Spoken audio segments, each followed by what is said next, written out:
Meus amados e queridos irmãos, vamos continuar de onde nós paramos, que foi na questão da imagem e semelhança de Deus, não é isso? Essa proposta que Deus criou o homem para ser como Ele, né? No sentido de expressar quem Deus é, ou seja, uma família, de expressar essa complexidade. Então vamos retornar só um pouquinho na ideia que nós paramos, essa questão de unidade, irmãos, essa questão que é muito importante, porque essa é a proposta do Evangelho, fazer uma nova criação em Cristo. Então Cristo é o paradigma, Cristo é o ser humano a ser imitado, Cristo é o modelo prático, inclusive nas páginas do Novo Testamento, tem a praticidade de comportamento, inclusive, de como nós devemos nos comportar, que é fazendo como Cristo fazia, ser como Cristo era. No comportamento, a gente percebe nas palavras, nos ensinos de Jesus. Então a gente deve imitá-lo. Nisso nós podemos ser chamados de cristãos, porque cristão é um pequeno Cristo, né? O discípulo de Jesus é aquele que segue. Então o discípulo, melhor dizendo, é o que segue o seu mestre. Então o discípulo de Jesus tem que seguir, tem que fazer o que ele fazia, ser como ele era. Então, filho de Deus. E nós só seremos filhos de Deus se estivermos em Cristo. Então em Cristo nós somos gerados, em Cristo nós somos salvos, em Cristo nós somos santificados, em Cristo nós somos por Deus. Porque assim, irmãos, o que acontece? Nós temos duas naturezas em nós, que é a natureza do velho homem e a nova natureza, não é? Não é isso que Gálatas diz, o Paulo diz em Gálatas 5, 16, 17? Vocês lembram do texto? Gálatas capítulo 5, versos 16 e 17. Quando vocês acham, eu dou duas espirradas aqui. A garganta não aguenta mais. Não sara, né? Não dá tempo de sarar o trem. Segunda a sábado, meu Deus. Falando, capítulo 5, versos 16 e 17. Andai em espírito e não cumprireis as concupiscências da carne, porque a carne cobiça contra o espírito contra a carne, e esses opõem-se um ao outro, para que não façais o que quereis. Mas se andai em espírito, aí o negócio vai bem, né? Então olha só, duas naturezas. A carne aí é uma expressão que se refere à velha natureza, essa natureza caída, adâmica, né? Que nós somos descendentes de Adão. Essa natureza, inclusive, olha que coisa interessante na descrição, interessante que eu digo na descrição, que Paulo vai trazer as características deste velho homem, em Gálatas, né? Gálatas 5, as características desse velho homem, só para a gente comparar e para ver se a gente está mais parecido com Adãozão ou com Jesus. Um dos dois, a gente vê qual que a gente se assemelha mais, né? E Paulo dá aqui umas dicas boas. Ele diz então assim no verso 19, capítulo 5, né? Verso 19: as obras da carne, ou seja, a produção, o resultado do velho homem, da velha natureza, são manifestas, as quais são prostituição, impureza, lascívia, idolatria, feitiçaria, inimizade, porfias, emulações, iras, pelejas, dissensões, heresias, invejas, homicídios, bebedices, glutonarias e coisas semelhantes a estas, das quais vos declaro, como já antes vos disse, que os que cometem tais coisas não herdarão o reino de Deus. Então olha as características, irmão, do velho homem, e a gente percebe que algumas coisas dessas em algum grau ainda faz parte da nossa vida, não é? Percebe? A gente tem que ser salvo de quem? De nós mesmos. O maior inimigo que eu tenho não é o Satanás, irmão. Sou eu. Não são as outras pessoas, sou eu, não é? Thomas Hobbes, um homem aí no meio acadêmico, ou pelo menos que o meio acadêmico se referencia nele, disse que o homem é o lobo do homem, o homem que devora o homem, é o ser humano que é o pior dos seus inimigos, o mais próximo que existe, que não dá trégua, inclusive. Nós que nascemos de novo, nós que somos regenerados, nós que aceitamos a Jesus, não é que a nossa velha natureza ela deixou de ser operante, ela é uma natureza a ser combatida diariamente. Só pode ser, não tem como. Só o Espírito Santo que nos dá a condição. O Espírito Santo nos dá uma rédea na mão. E esse cavalo bruto, que sou eu, né? Selvagem, aquele animal indomável, né? Porque a Bíblia diz assim: bem-aventurado quem são? Os mansos, porque deles é o reino do céu. Essa palavra manso diz respeito a um animal selvagem, um cavalo selvagem que foi dominado, que foi amansado, ou seja, que está controlado agora. Então essa natureza pode ser controlada e subjugada pelo Espírito Santo em nossa vida. Então o Espírito Santo nos dá a rédea. Então nós temos condição, a partir do Evangelho, da graça de Deus, a estar dominando inclusive essa velha natureza. Mas não há negociação. O velho homem não tem possibilidade de se converter. Isso não existe, não é bíblico. O velho homem não se converte. Ele precisa ser morto, crucificado e sepultado. São as três expressões radicais que a Bíblia usa. Não tem negociação, tá certo? E não tem esperança que ele vai dar trégua também. Não dá. É o resto da vida. De noite está lá, tentando ressuscitar. Olha que coisa terrível. Tem uns que pensam que na hora do batismo, por exemplo, o velho homem fica lá afogado. Não, ele sabe nadar. Vem atrás, assim, abraçado. Irmão. Ainda esbanja, nada de costa, e vai no crawl e tal, peito, tudo. Esbanja, só é soberbo o velho homem. Vem atrás da gente e não larga não. Então, o batismo não resolve nada. Se orar muito, não pode, ameniza, mas não é uma coisa que vai assim, extinguir, não tem jeito. Nós temos essas duas naturezas dentro de nós. Nós que temos vantagem, que nascemos de novo. As pessoas que não têm aí são levadas ou são guiadas pelos seus próprios desejos, né? Então faz aquilo para satisfazer a sua própria carne. Isso é um fato. É um negar a si mesmo, né, professor? Exato. Quando Jesus fala negar a si mesmo, quer dizer, a gente tem que negar o falar, o pensar, tem que negar. Olha só que coisa interessante, você tocou, Ângela, num ponto que é assim, a renúncia, porque não pode haver a salvação na vida de uma pessoa se ela não morre. São os paradoxos da fé cristã, do Evangelho. Porque é na morte que a vida nasce. É eu morrendo que eu... Aliás, é eu me perdendo que eu sou salvo. Tem gente que quer salvar e ele se perde, né? Jesus disse que aquele que quiser salvar...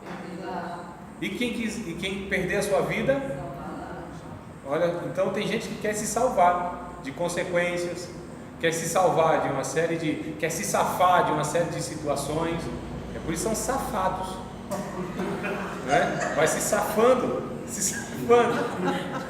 safado, se safou. Então, irmão, essa velha natureza, ela não é brincadeira, não é fácil. Então o homem, ele tem a velha natureza a partir do Adão, onde não quer fazer a vontade de Deus. O Paulo vai dizer em Romanos que por natureza nós somos inclinados a se desviar de Deus, somos inimigos de Deus por natureza. O ser humano, estou falando, né? No âmbito geral, e nós não deixamos de ser esse ser humano. A gente já percebeu que tem algumas características aqui, né? Que em algum grau na nossa vida elas são ainda uma realidade, ainda. Elas não nos dominam mais. Aí aqui que está a diferença do salvo e o não salvo.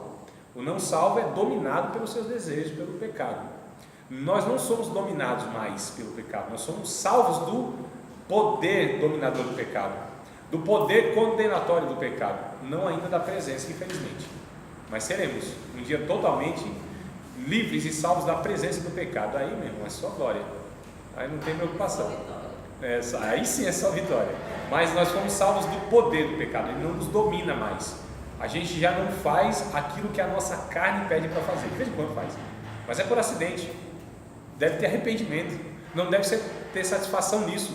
Isso já não deve nos agradar mais. Mas eu estou partindo para a soteriologia. Deixa eu voltar para a antropologia. Então o que acontece, irmãos? Essa é a pergunta que foi feita, o Salmo, né, que está na página 4. Quem é o homem? Ou que é o homem para que faça caso dele? Então o homem, ao mesmo tempo que é a imagem e semelhança de Deus, também o homem, ele não é suficiente em si mesmo. O homem, ele tem uma finalidade na criação de Deus. Então Deus criou o homem. O Isaías capítulo... Eita, já depois a gente vê. Já soltou o trem aí, né? O homem, no capítulo 43 de Isaías, verso 7, está escrito para que ele foi criado. Para que Deus o criou. Isaías 43:7. Há uma finalidade, irmãos. Tudo que Deus cria tem uma finalidade. Tudo tem uma finalidade. Alguém achando pode ler, por favor. Isaías 43, verso 7. A todos os que são chamados pelo meu nome, os que criei para a minha glória, formei e também os fiz. Já? Curtinho assim? Meu Deus. Então Deus criou isso para a sua glória. E vocês sabem que Deus só criou o Adão, né? Nós não fomos criados por Deus, né? Vocês sabem disso, né? E tem gente que acha que foi criado por Deus, né? Eu acho que é tão bom que Deus criou ele. Deus só criou o Adão. Deus não nos criou. Nós somos frutos do resultado da multiplicação desse primeiro casal que foi criado por Deus. Deus não nos criou. Deus deu o poder desse casal de reproduzir. E foi a ordem de Deus, inclusive: frutifique, multiplique e enche a terra. Nós somos o resultado desse enchimento. E por que chamam a gente de criatura? Quem? O Aí não sei quem é esse. criatura. Tá, entendi. Eles chamam nós de criatura. Não é o povo assim chamam que é essa criatura, não é? Mas nós não fomos criados, porque o criado foi o primeiro casal.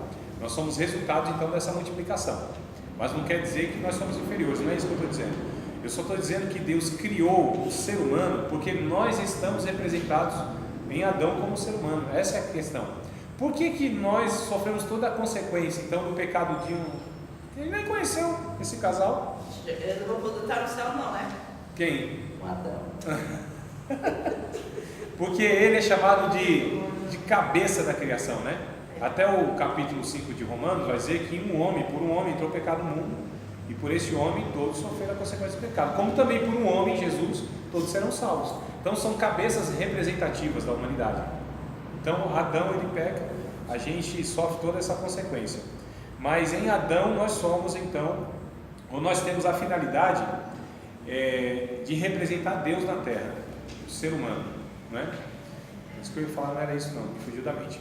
Se eu lembrar eu continuo.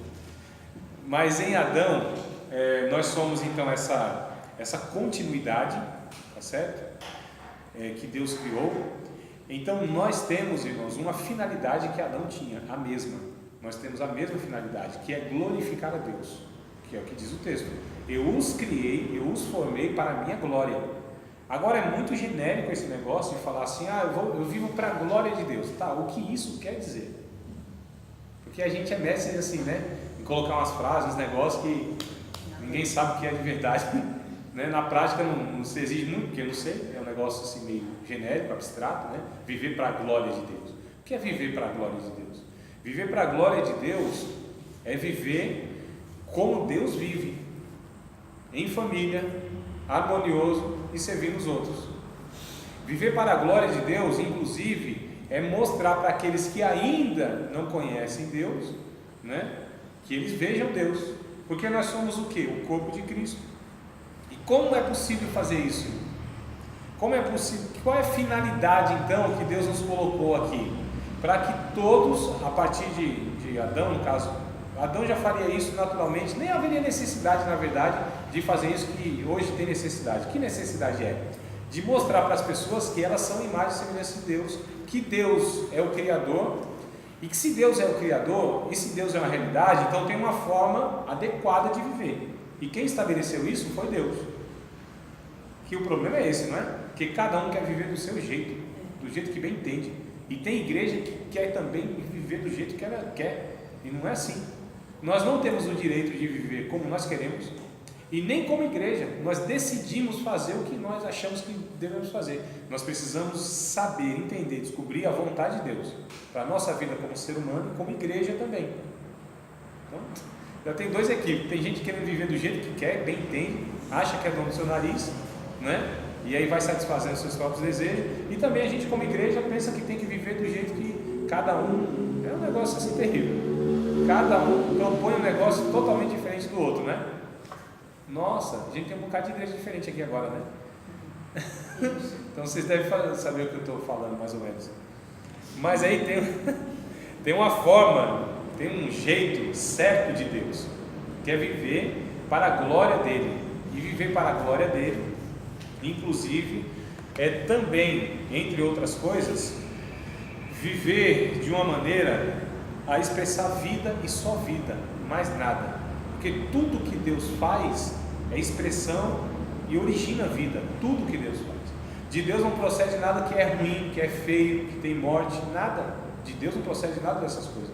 E nós devemos então, como esses seres, que foi alcançado pela vida e que é resultado da vida espiritual, não só biológica, e duas vezes, no caso gerados, né, que nós fomos gerados pela questão biológica, natural, e nós somos gerados na questão espiritual.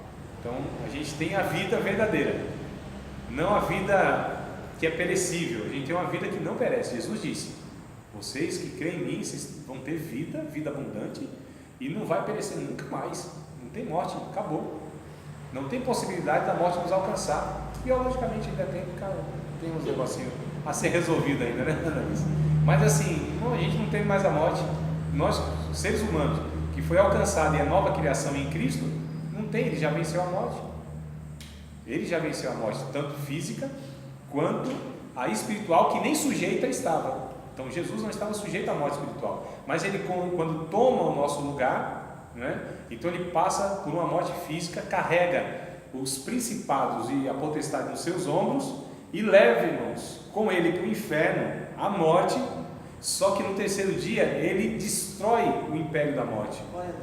Olha só, ele acaba com o império da morte e ele ressuscita o autor da vida. Atos dos Apóstolos capítulo 2, verso 24 diz que as ânsias da morte, porque quando Jesus chega no inferno, quando a morte vai arrastar ele, a morte que arrastou todos os homens, todos os seres humanos, inclusive o Moisésão, o Davizão, o Eliseu, o fogo puro, Elias, né? O pentecostal e a profetaiada toda, aquele, tudo gente boa, gente boa, cara, vocês sabem que eles eram tudo gente boa. A morte arrastou todos. Quando foi para pegar Jesus, irmão, você é o autor da vida, não posso abraçar. A Bíblia diz que as ânsias da morte não puderam abraçar Jesus e tiveram que se afastar, porque vinha, irmão, o autor da vida, aquele que venceu a morte, inclusive a chave na mão dele. Olha que coisa linda, não é? Então Jesus, o autor da vida, por isso que ele disse: eu sou o caminho, a verdade e a vida.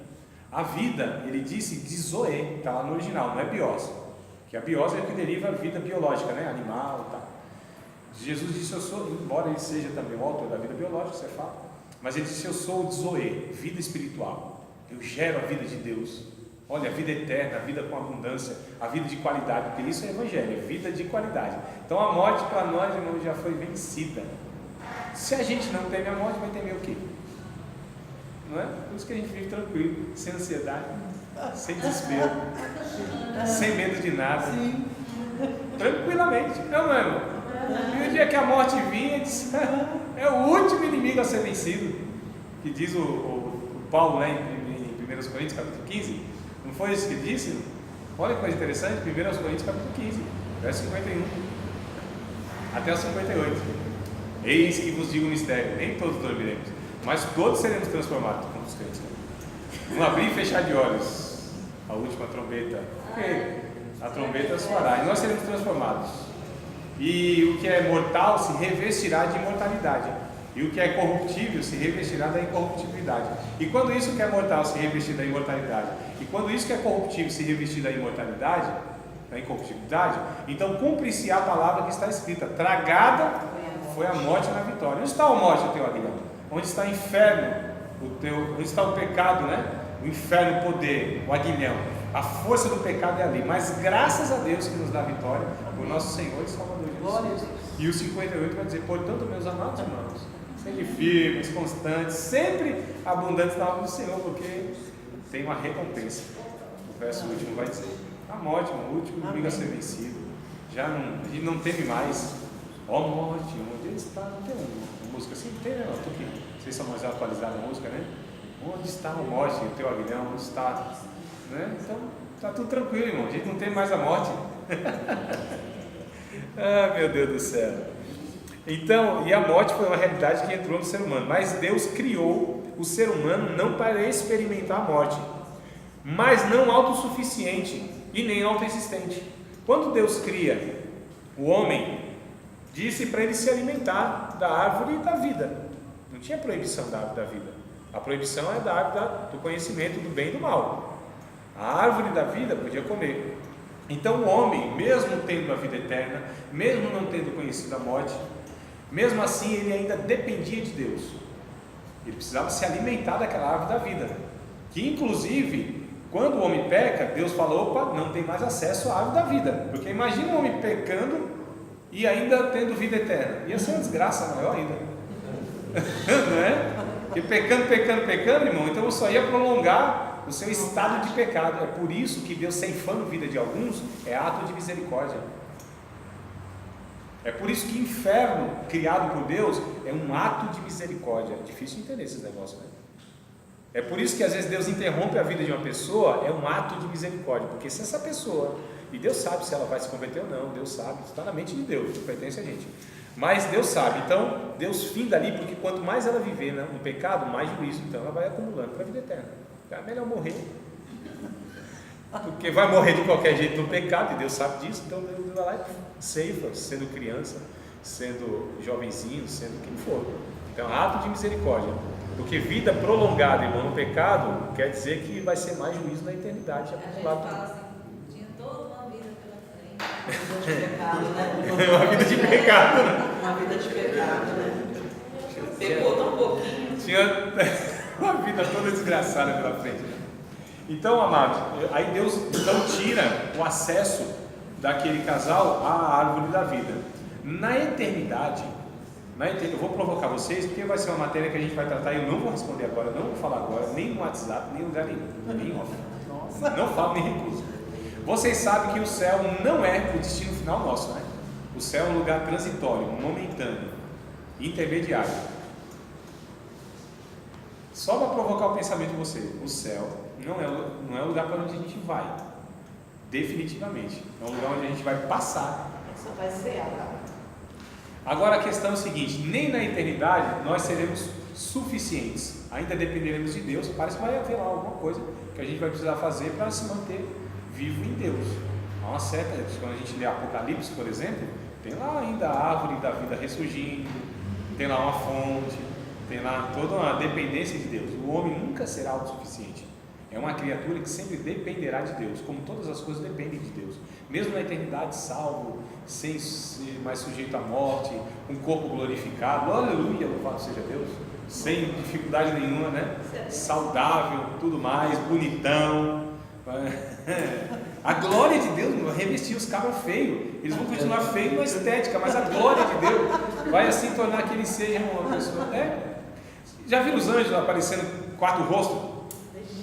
Mas eles são lindos porque a glória de Deus envolve. Então tem uns que não têm esperança nem na eternidade, vão continuar feio, mas a glória de Deus vai envolver. Estou brincando, mas besteira, tá? Desculpa aí, né? Estou tentando aqui levar um negócio a sério. É isso, mas isso é relativo, né? Porque a beleza, ela não é estética segundo Deus. A beleza está em ser a imagem e semelhança de Deus no sentido ético, no sentido não estético, ético, porque a beleza que a gente precisa não é a estética. E parece que tem pessoas que mais procuram a beleza estética, essas são as mais feias. Isso, e é feio que faz, né? E interessante, né, irmão? Quando a pessoa faz alguma coisa assim errada, a gente fala: nossa, que feio, hein? Né? Se torna feia uma pessoa, e ela se envergonha.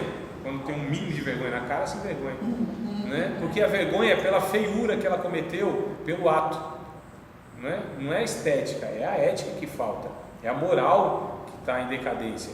Então a gente percebe que a imagem e semelhança de Deus não é uma questão estética, não é figura, não é porque Deus ele tem olhos e nós temos olhos. Primeiro que Deus nem olhos tem, vocês sabem disso, nós já falamos em outra ocasião, né?